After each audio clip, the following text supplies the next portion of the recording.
Hey, you guys, thanks for joining us. So as you can see, it looks like, a little different bit of scenery. What we want to do this time for you guys is give you a little bit in-depth introduction to us. I always say, let's get down to the nitty-gritty. So that's what we're going to do. We ask each other a couple different questions for our fans so that you can have a chance to get to know us more. So, here it is.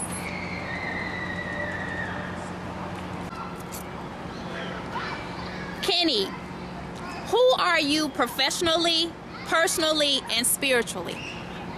Good question. Professionally, I am a songwriter first, a producer, composer. I'm a people person when it comes to melding those attributes together in a work environment such as a studio. My personality plays a big part in what I do professionally, so that's a part of me as well.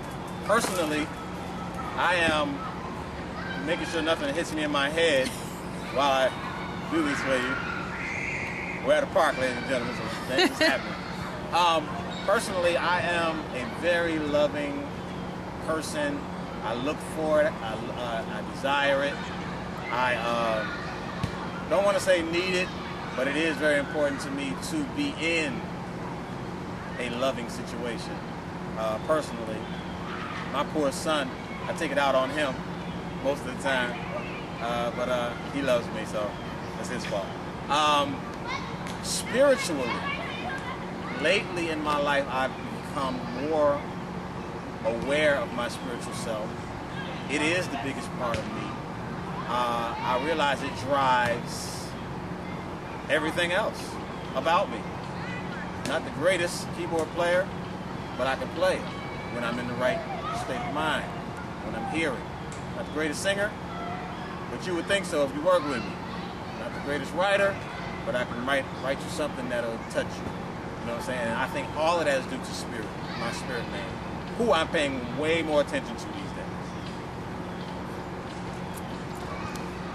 What makes Kenny laugh? Oh man, just regular life. I find life is supposed to be an uplifting experience. Even a child's laugh, someone making a mistake, misstep, anything that is out of the ordinary or what makes somebody uncomfortable, I could find humor as long as they're not in pain or hurting themselves or whatever. But I love life.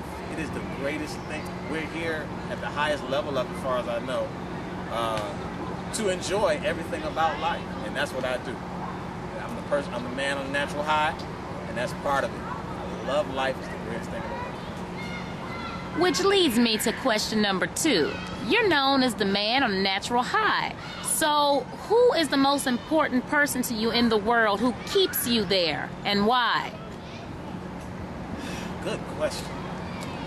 And as I think about it, the answer has to come back to me. I am aware of myself, not in an arrogant way, but as I love this life, as I enjoy it, I'm aware of myself in it. And that's what grounds me and lets me know that this is a short experiment and to enjoy every moment of it. And I believe my son, who is an extension of me,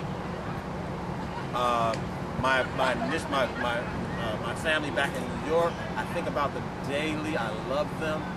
Even my best friend is in New York. I don't even talk to him every now and again, but every now and again. And I understand that relationship is stronger than having to talk to him every day. And he feels the same way about me. So start with me and this experience that's so personal to me, and then my extensions, my loved ones, everybody that I have loved, everybody that I do love, all of you make me aware of this existence. So we know that music is a big part of your life. So name one song that can sum Kenny up. I can't. I get this question a lot, but the first thing that pops in my head whenever that happens is Stevie Wonder. Everything he has done. He's such a melting pot of possibility when you realize that he has he can't see, he's blind, but it doesn't stop him from being the greatest musician that I've ever encountered. I don't fashion myself to be like him, but what he does, he has a song called Overtime. Oh my God. He has a song called, where he sang for his daughter, Isn't She Lovely? How simple that is, and one of his biggest hits. He has some of the most complex records I've ever heard in my life, musically, as well as lyrically. He has found a way to melt all that stuff together, and we still kind of understand it. But we appreciate it all the same. So I love Stevie Wonder. I love his whole repertoire, every album. I love it. Thank you. Thank you. Kenny, if you were stranded on a desert island and you could have one last meal and listen to one last song, what would those things be? One last meal, food has not been a great influence on my life, as you probably can tell. But for some reason, Italian food, mainly spaghetti. There is a fettuccine that I like, chicken fettuccine. I don't know why that I love that. I've been to regular restaurants, I've been to great restaurants where it costs you $5 to sit down. And I look for that. I look for fettuccine in many ways that it's presented to me. So that's my favorite food. Song, again, I'd have to go with Stevie Wonder catalog. Mainly Hotter Than July album. Love that album. If you were the governor of Michigan, what 2 laws would you implement and what current law would you change? I would probably legalize. No, wait. Cut. Can we get that out of there? Yeah. All right, wait. State of Michigan. I would probably try whatever laws that would get most people back to work, because Michigan is a working place.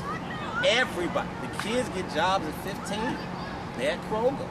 Shout out to Kroger. And, they're everywhere.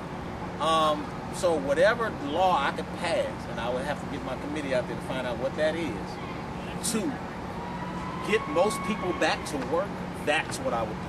And what was the second part of that question? What current law would you change?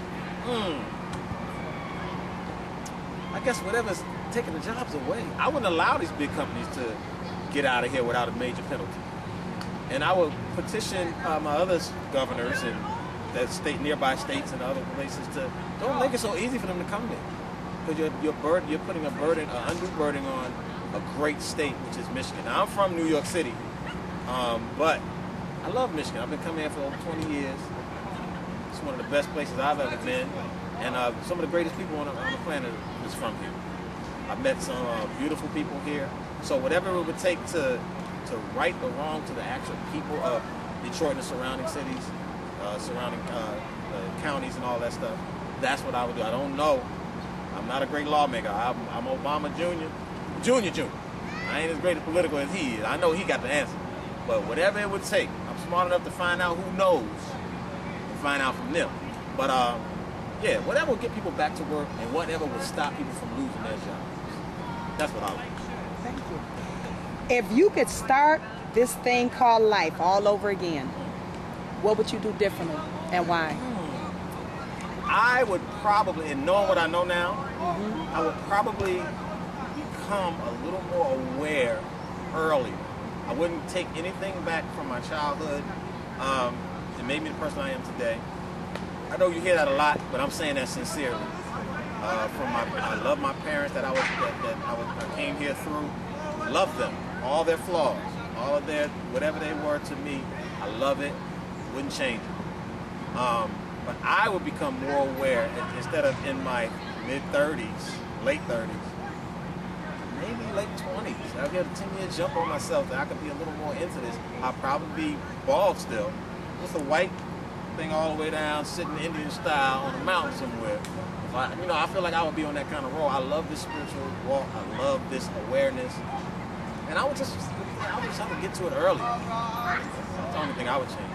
And not much of my personality, because I like who I am, the good and the bad. I try to roll with it, but I generally like who I am. I hope you do too. Anything you want to say to your fans?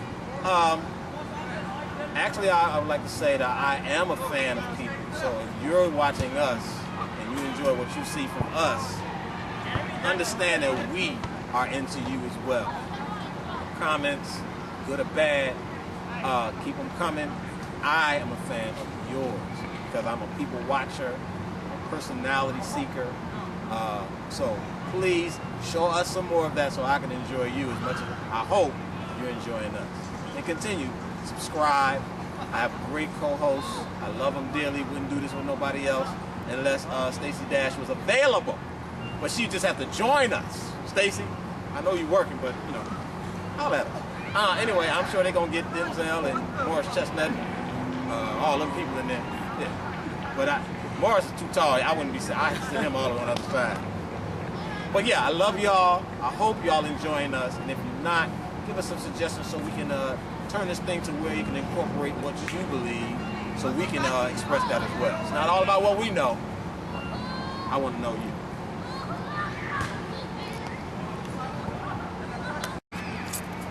Hey, for those of y'all who watch Nitty Gritty for me, they're interviewing us. I'm answering some questions. You have some other questions, holla at me, okay? I love you, not you. Move. You. That's what I love. All right? Holla at me. I'm going to walk away smooth.